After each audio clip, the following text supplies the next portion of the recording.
ছাত্ররা 24 ঘন্টার মধ্যে সংসদ ভবনটা সাজায় দিছে। এগুলো মেমোরেবল হওয়া উচিত, আমাদের জন্য উদাহরণ হওয়া উচিত। এই ওবায়দুল হাসান বলছে রাজপথে আন্দোলন করে বিচারের রায় নেওয়া যায় না।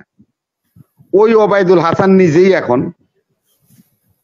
বাড়ি ফিরে গেছে। এখন উনি কয় আমারে, আরে ভাই আপনার যে কাজের জন্য আসছেন, যা বলছে এই লোক, সেটা আপনি কি করবেন? করলে করেন, নাইলে আমি নামাজ পড়তে যাই। মানে গোছের টাকা দিতে হইবে ওরে, আজান পড়ে গেছে নামাজ পড়তে যায়। এ হলো আমাদের রাষ্ট্র ব্যবস্থা। সেই রাষ্ট্রকে মেরামত করতে হবে না? রাষ্ট্র আজকে যে অবস্থায়, আমার দলের চেয়ারপারসন বলছিল যে এরা সব গোলাপি পুলিশ, আমি যদি ক্ষমতা আসতে পারি গোপালগঞ্জের নামই বদলাই দিব। এটা বেগম খালেদা জিয়া বলছে।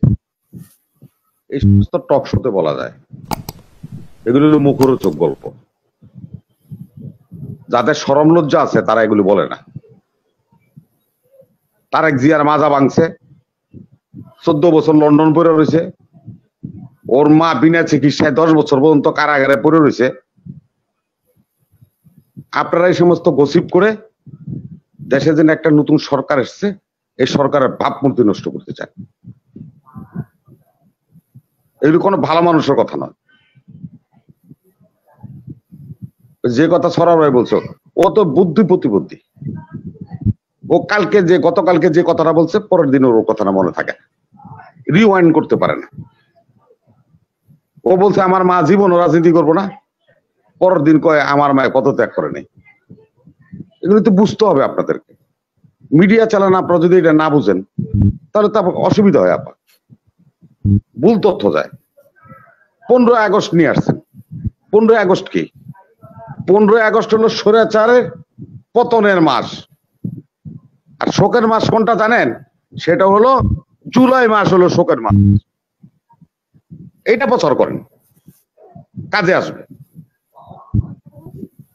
আজকে যে কথা আইনজ্ঞ ব্যারিস্টার সাহেব বলছে, এই টকশোতে আসছি, আপনাদের টকশোতে আওয়ামী লীগের তাবৎ বড় বড় আইনজীবীরা আমাদের সাথে আসছে। সংবিধানে তো তত্ত্বাবধায়ক সরকারের কোনো বিধান নাই। যেভাবে আছে সংবিধান তো আমরা লঙ্ঘন করতে পারবো, তাহলে তো আমাকে রাষ্ট্রদ্রোহী হতে হবে। হ্যাঁ, এটা ঠিক যেদিন ঘটনা হয়েছে এখন সংবিধান কোথায় গেল? আপনি আমারটা শুনেন, এখন সংবিধান কোথায় গেল? আপনি বললেন 7 তারিখে নির্বাচনের আগে সংবিধানের বাইরে এক চুলো যাওয়া যাবে না। এখন সংবিধান কোথায় আছে সেটা বলে?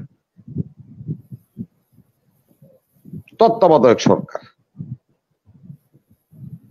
তত্ত্বাবধায়ক সরকার এদেশে একটা কনসেপ্ট ছিল, যে যতটুকু ভালো বলো কার মন্দ বলো। এই পৃথিবীতে সকল অর্জন কিন্তু রাজনীতিবিদদের। পদ্মা সেতু কিন্তু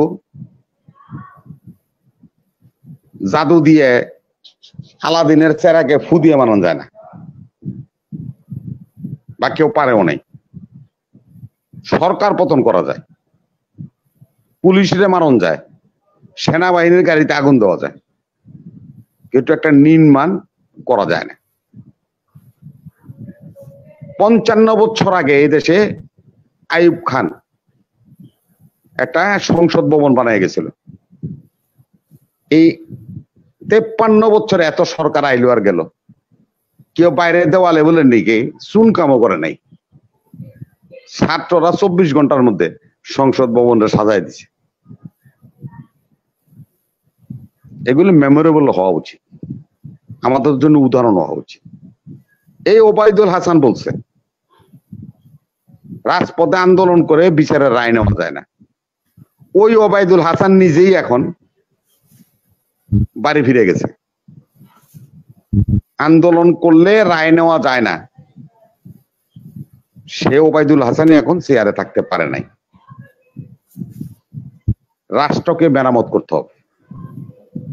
জুডিশিয়াল জাহান্নামে গেছে, পাবলিক সার্ভিস কমিশন জাহান্নামে গেছে,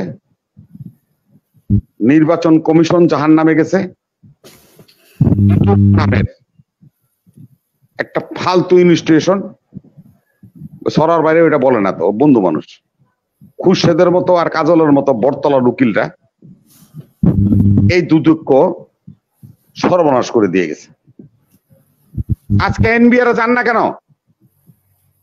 ছাগল কাণ্ড মতিউর রহমান এখনো চাকরিতে আছে, তার বই বলছিল প্যাকেট দিলে সব ঠিক হয়ে যাবে, তাই তো হয়েছে এই দেশে। তো এনবিআর ঘেরাও করেন না কেন? আমার বাস্তব অভিজ্ঞতা সরার সাহেব বলি, মিজানে বলি, আমার বাবা ভাইরা সবাই সরকারি চাকরিজীবী ছিল। যখন তখন তাদের তো বয়স হয়ে গেছে, আমার বলছে যে আমাদের পেনশনের ফাইলটা নিয়ে যেতে, এজিতে, এটা এজিবি বলে, ওখানে ফাইল পেনশনের টাকা ঢুকা দেয়। এটা সরল ভাইও জানে, মিজান ভাইও জানে। তখন আমি গেছি, আমার যে অফিসের ক্লার্ক ও আমার নিয়ে গেছে যে আপনারা নিয়ে যাবো ওখানে, ওই সাহেবের সাথে কথা বলেন, কথা বলে আপনার ভাইয়ের পেনশনটা নিয়ে যান। ভাই এই পর্যন্ত দাঁড়ি। ওই ভদ্রলোক সুশ্রী মন্ডল, চেহারাটা দেখে আমার তো মনে হলো উনি একটা পিসাব। তো বসলাম, অনেকক্ষণ কথাবার্তা বললাম। তখন ওই ক্লার্কের উনি বলতেছে যে আপনারা যে কথা বলে দিছি পাটেরিকে ওইটা বলছিলেন? বলছিলাম তো স্যার, ওই একটু ইয়ে করতে চায়। তো বলো যে না, এগুলি তো সিস্টেম আছে, আপনার তো নিজেই জানেন, সব ফাইল আপনি নিয়ে আসেন, আমরা কাজ করে দিই। তার আমার একা না, সবাই মধ্যে এটা বলতো না। তো ভাই এর মধ্যে বাইতুল মুকাররমে আজান পড়ে গেছে। তো সেগুন বাগিচা তো অফিস সরল ভাই। এখন উনি কয় আমারে, আরে ভাই আপনার যে কাজের জন্য আসছেন, যা বলছে এই লোক, সেটা আপনি কি করবেন? করলে করেন, নাইলে আমি নামাজ পড়তে যাই।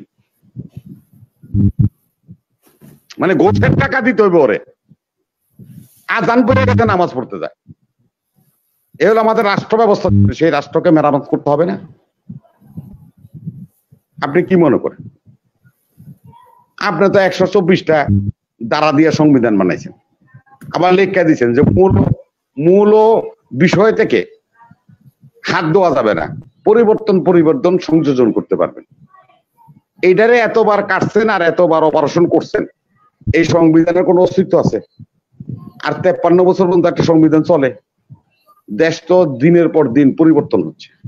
যখনই পরিবর্তন হবে সংবিধানকে তো সেভাবে আপগ্রেড করতে হবে। তা আপগ্রেড করেন, এটা আপগ্রেড না হলে তো চলবে না। রাষ্ট্র আজকে যে অবস্থায়, আমার দলের চেয়ারপারসন বলছিল যে এরা সব গোলাপি পুলিশ, আমি যদি ক্ষমতা আসতে পারি গোপালগঞ্জের নামই বদলাই দিব। এটা বেগম খালেদা জিয়া বলছে। সজীব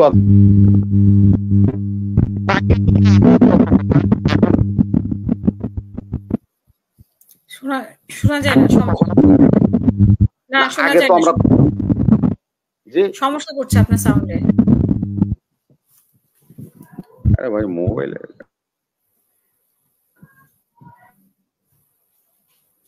শেষ করবেন সংক্ষেপে। এখন কথাটা হলো, এগুলিকে এই সমস্ত নাম মিডিয়া তারাই নেন না।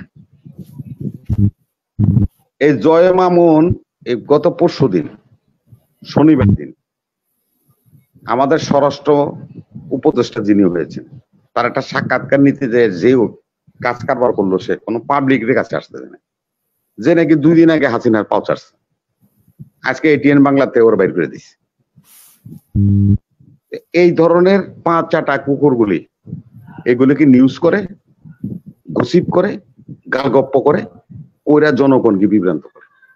যে কথাটা আমাদের আজকের উপদেষ্টা, স্বরাষ্ট্র উপদেষ্টা বলছে যে মিডিয়াই একটা রাষ্ট্র ধ্বংস করার জন্য যথেষ্ট। সেহেতু না, মিডিয়াটা তো আমাদের অন্যরকম ছিল। মানে বাংলাদেশের মিডিয়া সংবাদ সম্মেলন হতো, কি হতো, প্রধানমন্ত্রীকে তেল মারা ছাড়া কিছুই হতো না সেখানে। তো এরকম অস্বাভাবিক মিডিয়া আসলে বিশ্বের কোথাও আমরা দেখিনি, বাংলাদেশেও আগে ছিল না, 15 বছর আগে। তো এটা একটা কালচারে পরিণত হয়ে গেছে, সাংবাদিকদের তেল মারবে, সাংবাদিকরা সরে এই আওয়ামী লীগ সরকারকে, একটা কালচারে পরিণত হয়ে গেছে। এখন এটা যদি দূর করতে পারে এটা তো খুবই ভালো হয়। আচ্ছা, আপনার সাথে আমি একমত হইলাম। যে এটা কালচার। আমাদের মিডিয়াগুলো তো হয়েছে যে সবাই এসে সব রকম কথা বলতে পারে, সব ধরনের আলোচনার একটা সুযোগ তৈরি হয়েছে অনলাইন মিডিয়া। আপনি শেষ করবেন, আপনার সাউন্ডের সমস্যা হচ্ছে। ফোন আসে তো ওই জন্য। আপনাকে আমি যেটাকে আপা বলি, একজন পুলিশ বলতেছে যে আমার উপরে নির্দেশ ছিল তাই আমি গুলি করছি। আপনার বিবেক তো কোথায় ছিল? নিজস্ব একটা লোকরে কেন গুলি করলেন? এই প্রশ্নটা কি আমরা করতে পারি না? এখন হুজুররা বলে যে ফটো লাগান যাবে না, ফটো উঠানো যাবে না। তা আপনি যে হজে যান, উমরা যান, পাসপোর্ট বানানোর সময় ফটো লাগান না? এটা কি জায়েজ সরোয়ার ভাই? খালি বলা যায়, যখন নিজের গায়ে আসে তখন কয় ভাই এটা জানি কি। এখানেই হলো। শেষ করবেন, আপনার শেষ। ধন্যবাদ, আমি শেষ করে দিচ্ছি।